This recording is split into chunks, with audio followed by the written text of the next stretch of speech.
Boa noite, muito boa noite.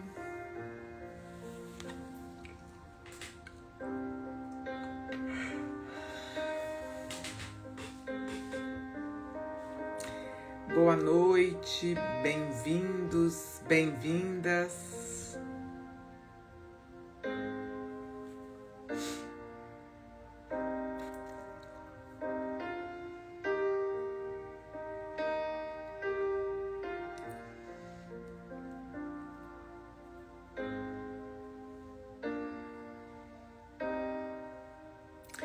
Muito boa noite, vamos lá. Essa sequência que nós estamos fazendo das ordens da ajuda. Hoje nós estamos indo para a terceira ordem, relembrando que tem 3 pilares na hora da ajuda que são importantíssimos, que devem ser cuidadosamente observados, que são: o ajudante não pode ser prejudicado, o ajudado não pode ser prejudicado e deve ter algum benefício, e a relação entre os dois não pode ser comprometida. Então, sempre na hora que formos ajudar, a gente tem que ter esses 3 pilares, observar esses 3 pilares.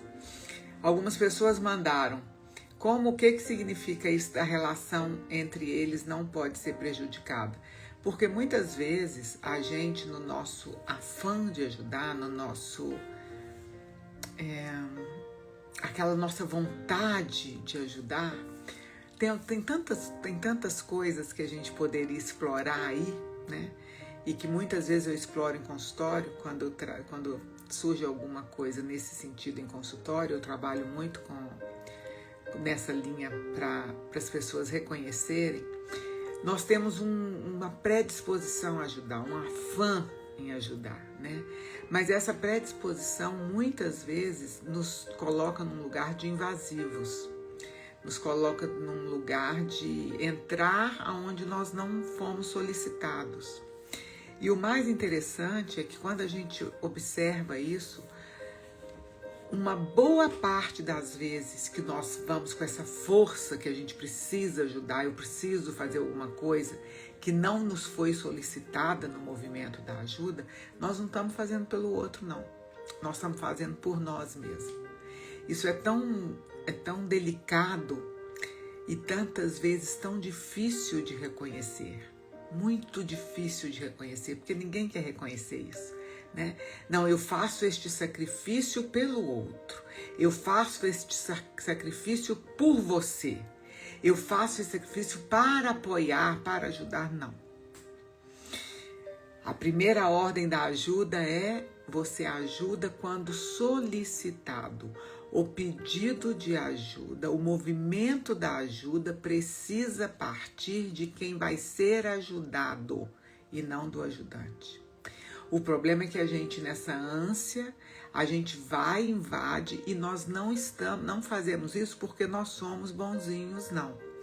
É muito duro falar isso e eu sei que é muito difícil ouvir isso, porque eu nem estou aqui com um grande tempo para trabalhar isso terapeuticamente com vocês, e eu sei que é ruim, é negativo a gente ouvir isso, mas sabe, não é porque nós somos bonzinhos, santinhos e tão evoluídos, não. É porque a gente faz esse movimento de ajuda porque nós estamos, na verdade, ajudando a nós mesmos. Não é pelo outro que a gente faz isso. A gente faz isso por nós, para a gente se sentir bem, para a gente ficar com a consciência leve, para a gente se sentir importante, para a gente se sentir merecedor de um bom lugar. Entende? A gente ajuda, o movimento da ajuda parte de quem precisa ser ajudado, do ajudado, nunca do ajudante. Alguém colocou aqui assim, não pedir, né? Se o ajudado não pedir, ele não está pedindo. Você está entrando para quê? Você está entrando neste lugar para quê? Entendem? Então, eu sei que é difícil. Eu tenho recebido muitas mensagens no meu direct com esse tipo de... Mas, Carla, por quê? Porque todos nós repetidamente fazemos isso. A gente se mete onde não foi solicitado. Desculpa ligar aqui. A gente vai ajudar quem não pediu, se mete onde não foi solicitado. Então a gente faz esses movimentos, porque esses movimentos, quando a gente ajuda alguém desse lugar, nós estamos ajudando, mas nós estamos ajudando de um lugar muito comprometedor. Porque esse é o nosso lugar de conforto. A gente faz isso por nós e não pelo outro. Então tem que tomar muito, muito, muito cuidado com esse movimento, tá? Porque a gente invade, porque a gente invalida a capacidade do outro, que aí eu entro na segunda ordem, que é nós precisamos ajudar considerando o outro capaz, competente e autônomo. Alguém colocou aqui, seja qual for a situação? Não. Eu falei lá no início. Com crianças, a gente tem que tomar algum cuidado. Em estados, por exemplo, de calamidades, incêndios, enchentes, tornados, esses furacões, essas coisas. Outra coisa, então calamidades, crianças, incapacidade plena, também isso não é válido. Atropelamentos, tá? Então, recuperando a primeira ordem, o movimento da ajuda passa. Primeiro, a gente precisa considerar o movimento da ajuda tem que vir do ajudado sempre. Segundo, nós vamos ajudar de um lugar em que eu olho para o outro e consigo enxergar no outro uma pessoa capaz, uma pessoa competente e uma pessoa autônoma. Terceiro, que é a de hoje, nós vamos ajudar a partir do contexto do ajudado e não do nosso. Isso é muito difícil. A gente lidar com o ajudado dentro do contexto dele e não o nosso. Sabe o que a gente faz? A gente faz assim, ó. Se eu fosse você não é. Deixa eu te falar uma coisa, você não é. Não, porque se eu estivesse nessa situação, você não está.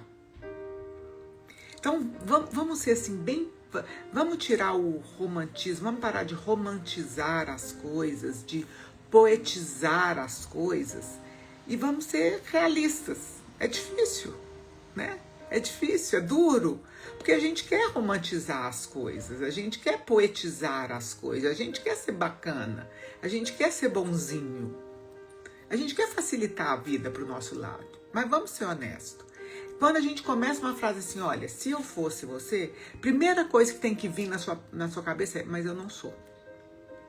Então não tem como eu falar algo que eu não sei, que eu não estou vivendo.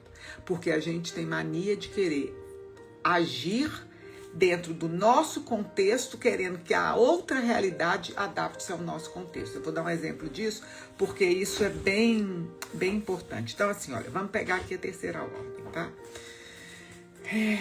A ajuda deve estar... A gente precisa lidar com o ajudado dentro do contexto dele, tá bom? Então vamos lá. Tem uma história que é muito bonita, que eu não sei se ela é real ou não. É uma história bonita, mas eu não sei se ela é... Bonita não, desculpa, é uma história... É muito didática, ilustrativa, simples. Eu não sei se ela é real ou não, tá? Ela é tomada como real, mas a gente não sabe se é.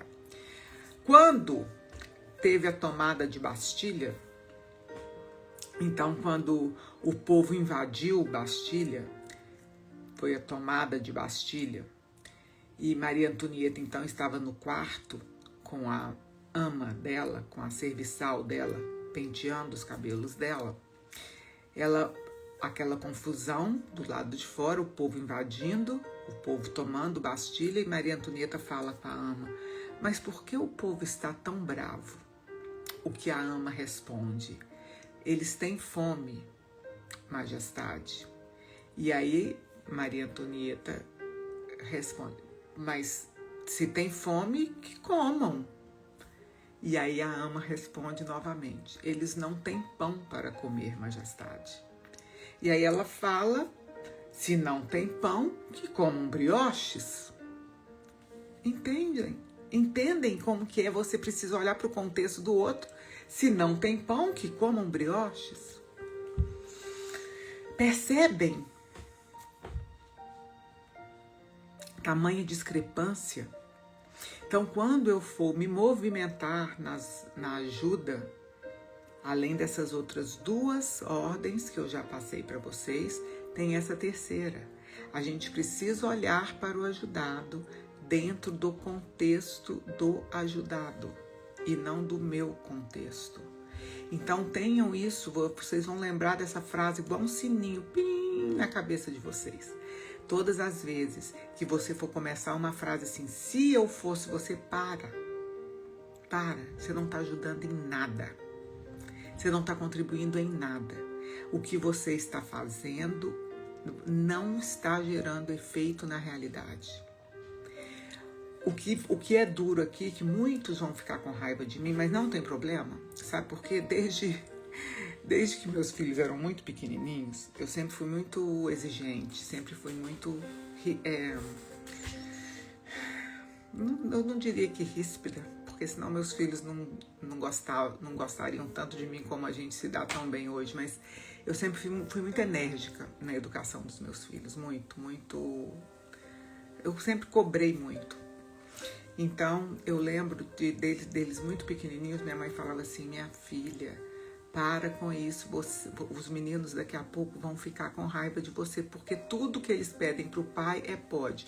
A maioria do que eles pedem para você é não pode. Eu falo: não tem problema eles ficarem com raiva de mim, não, mãe. Eu sei quem eu sou. Eu sei o que eu quero para os meus filhos. Não tem problema não, eu vou ensiná-los o bom caminho. Então, eu não tenho problema de vocês ficarem com raiva de mim. Eu só não posso colocar minha cabeça no meu travesseiro daqui a pouco para eu dormir, pensando assim: eu não dei o recado que eu tinha que dar. Eu não passei o que, sabe assim, aquela pitadinha que realmente eles têm que ouvir. Não posso fazer isso, entendeu? Por isso que às vezes eu falo, eu não ligo que vocês fiquem com raiva de mim. Porque depois passa. Porque depois eu trago uma outra coisa boa. Mas é assim. Por que eu tô falando isso? Porque às vezes a gente faz as coisas, mas a gente faz pra gente ficar bem. A gente faz pra gente garantir o nosso lugar. Então, se eu fosse você, não, você não é. Você não está no contexto que a pessoa está vivendo. Como que você pode fazer um julgamento se você não está nesse contexto? Se você não vive aquilo que a pessoa vive? Então, quando você for olhar para o outro e que você tiver que ajudar, porque te foi solicitado, tenham essas coisas em mente. Primeiro, espera ser solicitado. Para de fazer-se de bonzinho. Isso não existe. Para de fazer esses, não, mas a pessoa tem vergonha. Não, isso não existe. Você só quer dar uma justificativa para algo que você quer fazer, que você acha que tem que ser, que é o seu jeito, é o seu contexto. Mas no meu contexto, quando eu vejo uma pessoa assim, eu tenho que ir lá ajudar. É o seu contexto. Para de viver colocar o seu contexto na vida do outro, tá? Então, primeiro, o ajudado precisa ele fazer o movimento. Segundo, ajudar. O ajudante ajuda o ajudado, considerando-o uma pessoa capaz, competente e autônomo. E terceiro, eu ajudo a partir do contexto do ajudado e não do meu contexto. Combinado? Essa é a nossa terceira ordem. Eu passei bem aqui várias vezes as 3 para que vocês tenham isso. Porque eu sei que muitas vezes a gente escorrega e a gente coloca assim, não, mas se eu fosse você, não. Quando você ouvir isso, se eu fosse você, para um pouquinho, vocês vão falar assim, a Carla falou sobre isso. Respira, você não é. Olha para a pessoa do contexto em que ela está, não do seu. Porque você não está, não é ela, para poder falar se eu fosse você. Combinado? Pois vamos respirar, alinhar nosso queixo, nossas costas, ver se a gente não tá assim ou assim, né? Porque às vezes quando a gente ouve algo que não nos agrada muito, né? Ou que vai contra o que eu sempre pensei, né? Que me deixa num lugar mais confortável, a gente tende a tensionar. Então respire, solta, relaxa o ombro, relaxa o maxilar, relaxa aqui entre as sobrancelhas, que às vezes a gente faz assim, ó, de tão tenso que a gente fica. Tome uma respiração bem profunda, solte. Se for possível, feche os seus olhos e com seus olhos fechados, respire. Respire. E permita que fique com você o que foi útil e bom. E o que não foi, que se vá com a respiração.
Tome uma respiração bem profunda.